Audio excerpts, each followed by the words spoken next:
I'll be ranking tonight Beyond the Tricornered Window, episode 6. I'll be watching it from Crunchyroll's website, and I'll be starting my reaction in 1, 0, go. Oh yeah, I'm hyped up for some craziness. Especially with the reveal regarding Mikado and his pops too in the previous episode. Well, her facial expressions kind of look a little bit robotic-like.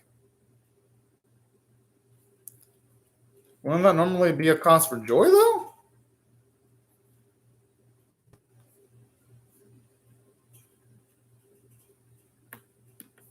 Huh.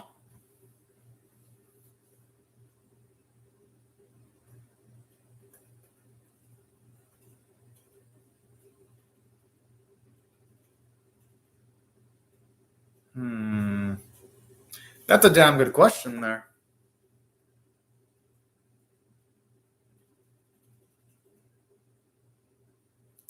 I always love how this series always starts out with something, to give your mind to chew out.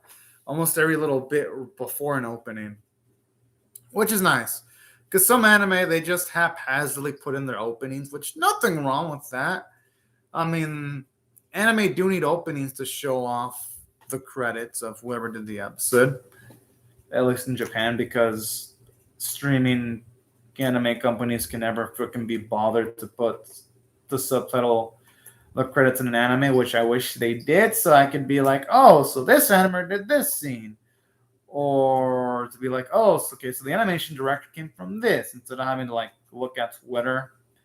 And even then, Twitter only really mentioned the staff of the anime if it's like a really renowned anime, and this anime isn't one of those renowned animes. Not to say this anime is bad, I fucking enjoy it, but it's not that's ultra popular, which means there's not going to be dedicated fan base into like translating every single. I like the symbolism of the hand. Now I know that's the hand of little Mikado and his pops, just off of the context of episode 5. So kind of like it. This, with the opening being symbolic, it's actually a bit funner to watch it as I watch more episodes due to that.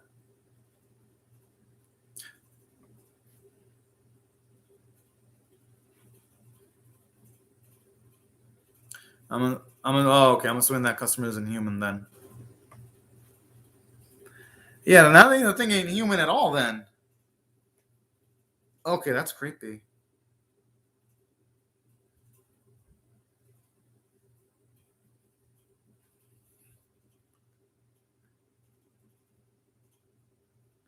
I mean, if anything is a mass of darkness, who the hell would want to associate with it? But then again, she's probably that emotionally broken. Her face looks comparable to a fly looking at that light that buzzes flies the way she's looking at it.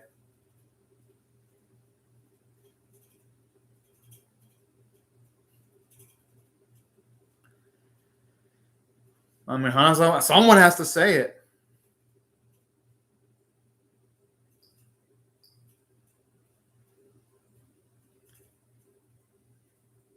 He ain't wrong about that. But simultaneously, belief has saved people too, so it goes both ways when it comes to the power of belief.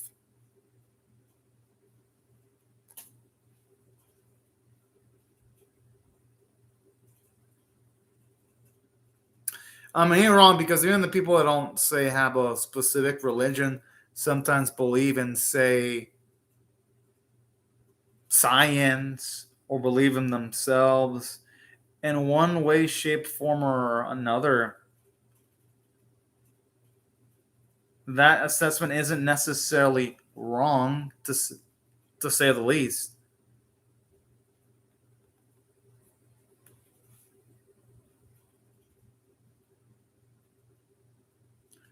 But I'm assuming Hanzawa can't be there for her in every single moment, at least not for a massive significant amount of time.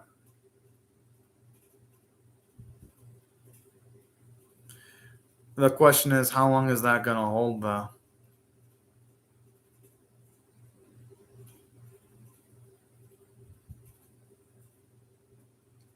Well, that's a pretty fucked up way of describing someone.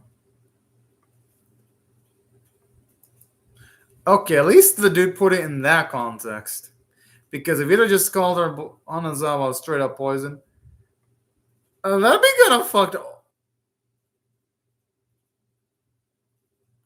Okay, that looks painful as shit. Ew.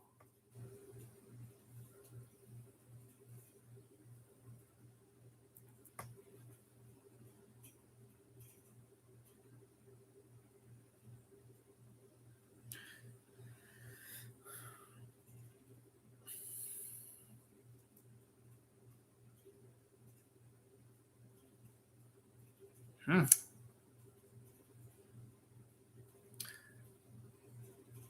The thing is, though, Hanzawa's not going to really believe in that kind of stuff until he encounters it himself. That's the thing.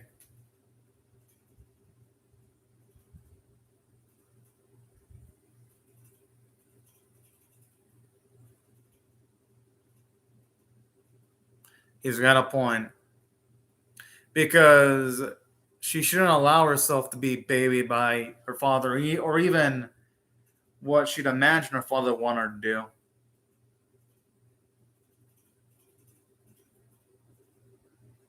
He ain't wrong. Damn, this dude is fucking blunt. I like him. I like him.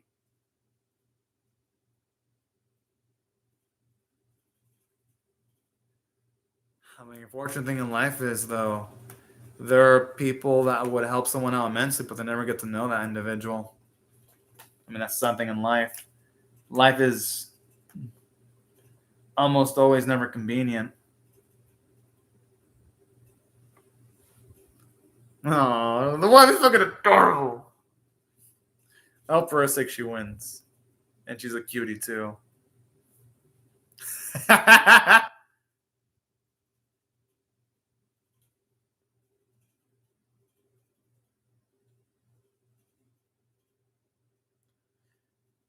I want. Aw, that's fucking adorable. Or at least finally some optimism in this series. I wonder how long that's gonna last, though. Usually things in this series just fucking twist and turn.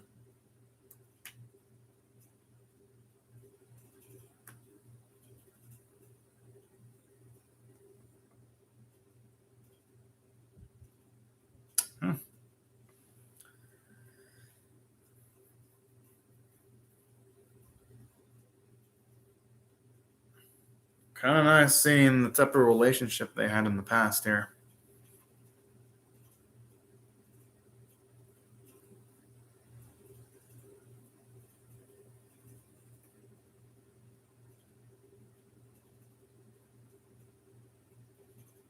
It just makes me wonder how he was broken, though. I wouldn't mind a full episode dedicated towards that. You know, they had a little bit of awkward looking CGI there, but I'm not going to complain too much because it was only a small scene.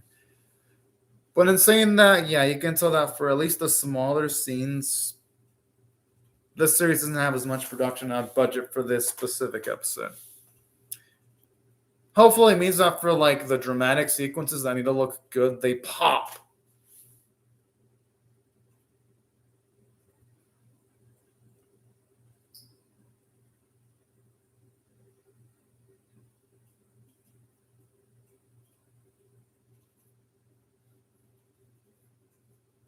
And just the way everyone's smiling too, it makes me feel bad for them because it's like you gotta feel bad for the ones that are probably not going to be satisfied with this.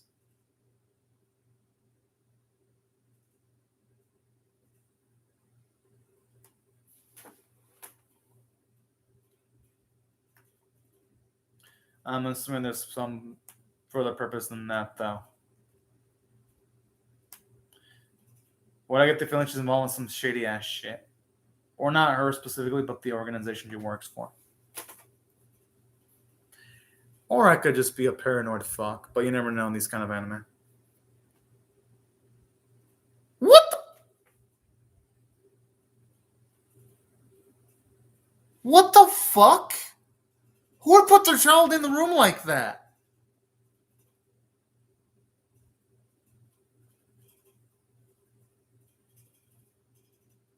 Man, this society is completely fucked up then. And how convenient that they put the kid and they force him through a freaking diet. And I'm assuming that lady, the blonde lady talking earlier, was the boy's mother. That's going to be my guess.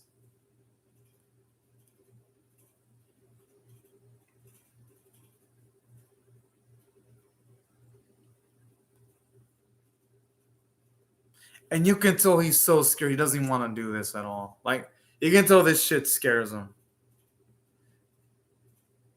Yo, whichever mother forces their child to keep on doing this despite the looks of realization on their face should deserve their child to be taken away from them completely. And neither only be allowed to be raised by the other parent that's not absolutely cuckoo insane. Or at the very least, or at least custody being taken away by the parent doing this shit.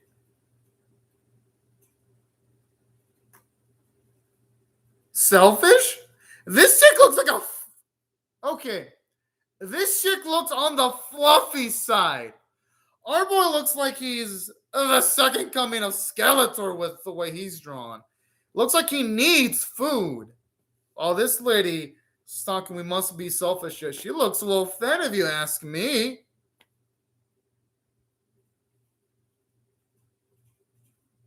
At least in comparison. More like chosen to live a life of condemnation. Yo, if someone were to tell me, I mean, I guess I can understand why he wouldn't fight back, though, because that's probably the only life he knew. But I was hearing... What about his destiny? Are they considering his feelings, what he wants? They aren't. And you know what?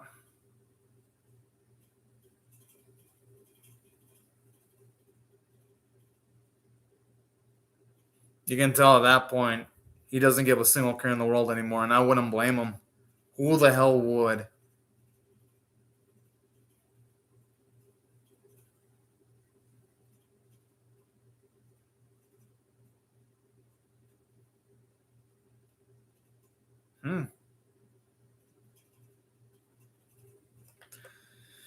I wouldn't be surprised if she says that often, where she just leaves things towards the scholar.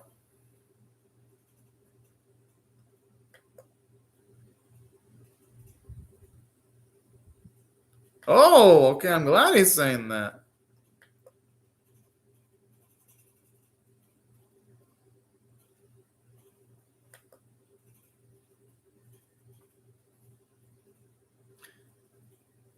It looked like he went through a ghost spurt with the muscles he had.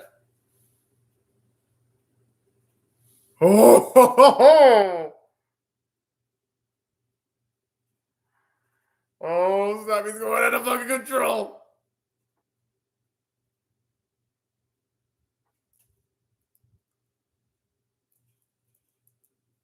Damn.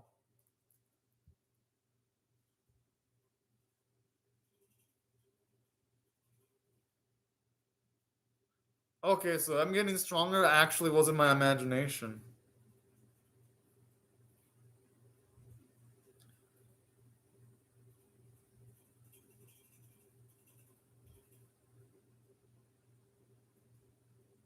Honestly, if anyone's unclean, it's this lady for trying to fucking force her boy into these rough conditions, and also all the people who support this are dirty as fuck.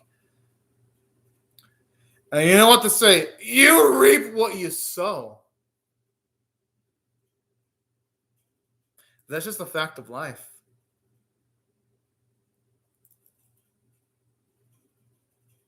Good, good. Yo, looks like everyone was fucking murked.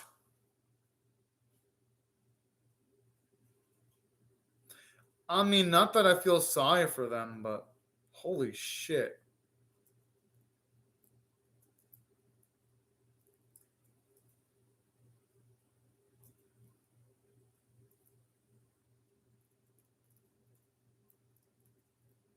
Oh, looks like we got our officer right before he became old.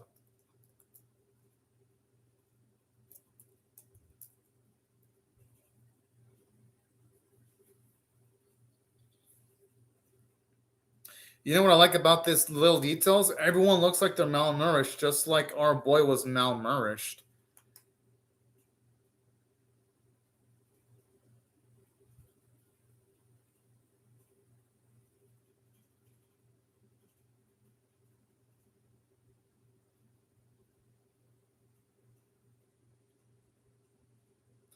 Okay, that explains why there's a desire to eat meat then.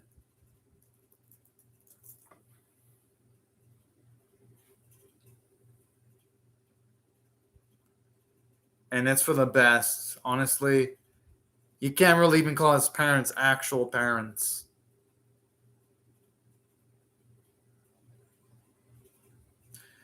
Yeah, I mean, hey, you could argue that Kawa did it for self-defense.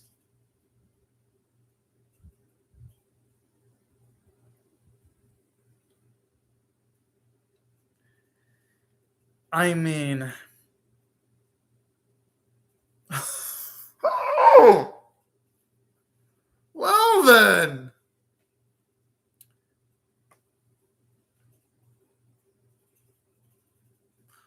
Oh no.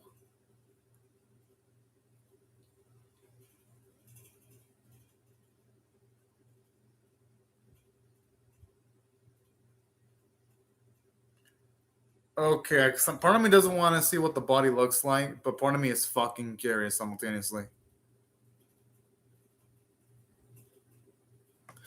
I'm assuming what it did to the lady. Oh,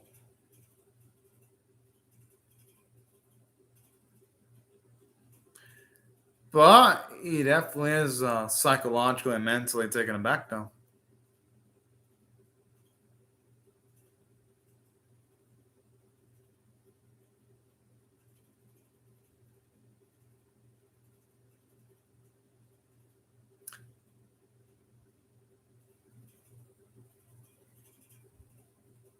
In saying that, I hope they give us a. Then again, I mean, it's Sayakawa we're talking about. Considering how he is now, a psychiatrist probably wouldn't even be able to do anything. He's both. He ain't one. He's both. If we're being honest, because let's look at what he did as an example. That explains why he gravitates so badly towards Mikado. Oh boy. You know, some of this episode kind of makes me more scared for Mikado now. I mean, I was already worrying about him before this episode, but then this episode's like, Mikado, you're really into someone absolutely batshit insane. Holy shit. And not to say that some of the people that did it, that did Hayazawa wrong, didn't deserve it, they did. Specifically, but like everyone in that society, though, I'm like, damn. Talk about being vengeful to the absolute fullest. But you know what? I love bits like that because it goes to show you the type of person he is. It shows you that he's absolutely vengeful. And you know what? I like that because it makes him a much more memorable character. So that's where I gotta give credit where credit's due, and I gotta give the episode an. I'm gonna give it an 8.5 out of 10. It was greatness because let's just be real. This was the best episode involving Hayakawa by far. Oh, now it's okay. Now it's back. All right, can't wait to see the after credit stuff because usually when the series have after credits, it's usually something interesting or crazy, or both. I hope nothing bad happens to the wife. No.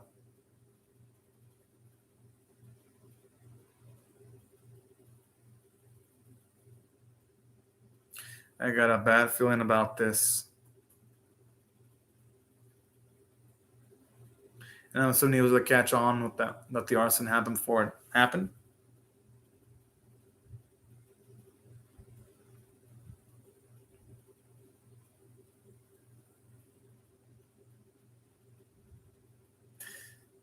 That's so cute the way she's saying that.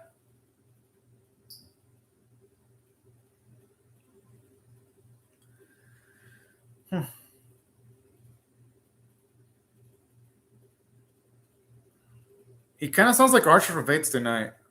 Oh boy.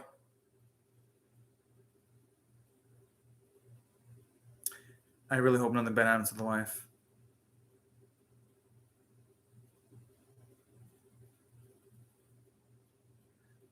No trespassing. Jeez.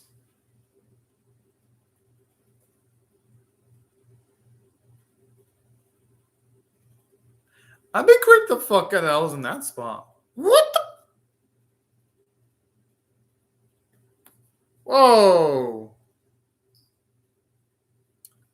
Okay, I'd be shocked if we get Arika's death in this episode. Especially since the series spent so much time building her up, too.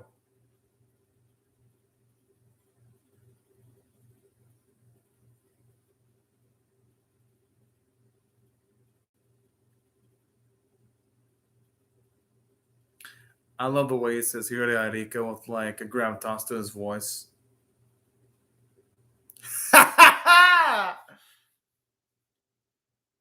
thing is, though, he's not going to be able to do much, potentially, considering Arika's abilities. That's going to be my guess. He won't be able to do much.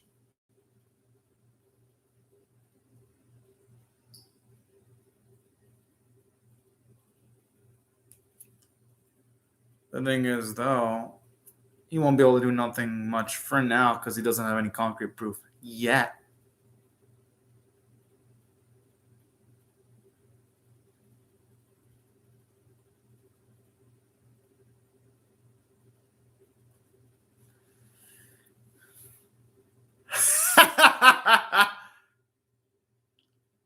It's too late now.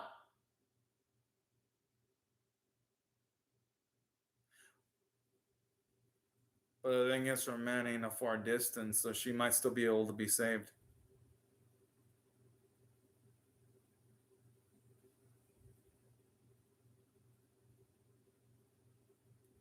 Oh, fuck. Oh, no. I hope she isn't. She's probably me cursed. Fuck! Oh, no.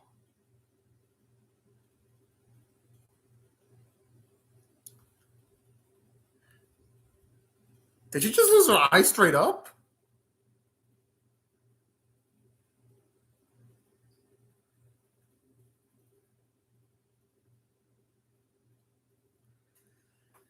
I mean, whatever the case, though, she ain't gonna be able to have a normal life anymore.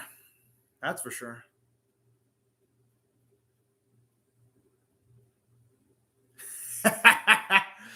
Oh, man. You know what? I used to like Erika, and I still think she's a good character, but now I hope she's taken down after what she did to Psycho Man. What? I mean, I guess I could see why, though. Because when someone's cornered, they act irrationally, and they do things that they normally wouldn't do. So kind of like this, seeing her lose a bit of her control. Speaking of which, I really love the episode from a story standpoint because we finally see Hayakawa's backstory. I've been waiting for this. It did a great job in justifying why Hayakawa's got emotional issues, why he's so overly clingy. I mean, shit, with that kind of background where he finally finds his destiny after being denied doing what he wants for multiple years, yeah, it's perfectly natural for someone like him to want to cling on to someone like Mikado now that he has supposedly his destiny. So I love it. It narratively justifies Iyakawa's actions. Now, are they morally justified? Fuck though, they're not. Trying to like completely control and dominate someone's life is completely wrong in every way, shape, and form. But at least they give us a narrative reason for it, and the writers did a damn good job on it. And speaking of which, it really makes me feel for Hayakawa because it's like, holy cow. It's a miracle he's still alive because, for one, and anyone in that spot, some people would be like absolutely and mentally broken. So more credit to him for at least being able to function in society despite what happened to him. And it also explains why Hayakawa doesn't really socialize or gravitate towards people. I mean, when he spent the majority of his life being used as a utility rather than being referred to as a person, yeah, anyone in his spot would go absolutely insane. So I loved how it gave amazing characterization for Hayakawa. It gave characterization for Erika, showing that she is capable and prone of lashing out if she's cornered. It did a great job. It made her a much more realistic character than she already was. And Sayako's the wife of the officer really interesting. Makes it sad when it looks like something bad's going to happen to her. Credit to the writing staff on that because I didn't think I'd care about a character like that in a small amount of time, but I did. So, damn fantastic job. And while the animation quality wasn't beautiful for every sequence, it looked beautiful when it counted. Like when Sayaka was harmed, that looked good, or when Erika looked like she was being slightly corrupted, that also looked really beautiful. So that's why overall, the animation, even though it wasn't beautiful, it at the very least had more moments where it shined than it didn't. And I thought the voice acting was pretty damn good, if you ask me. So that's why, if I had to rate the episode overall, I gotta go with a 9 out of 10 because it finally provided what I wanted. And of course, I am definitely going to be reacting to the next episode. But anyways, right before I go, though, let me just say thank y'all for watching my video. Hope y'all rate the video, share it, comment, subscribe. Thank y'all very much for watching my video, and I hope y'all have a fantastic day, everyone. Bye-bye.